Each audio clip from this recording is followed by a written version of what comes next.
शिक्षकांनी ह्या सोन्याच्या खड्यावर खूप हातोड्याने अलगद काम केलेलं. इजा न पोहोचता मुलांना जे पाहिजे, जे हवंय ते भरपूर ज्ञान, खूप कष्ट करतात इथं शिक्षक.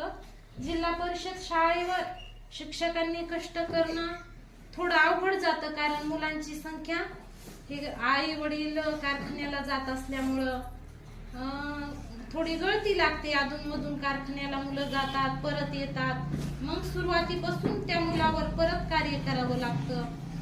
पण मुलं खूप, जिल्हा परिषद शाळेतली मुलंही कलेक्टर, IPS, ISI अधिकारी, राष्ट्रपतीही होऊ शकतात. इतका कॉन्फिडन्स या शिक्षकांनी त्यांच्यामध्ये भरलेला आहे आणि मुलंही तसेच हुशार आहेत.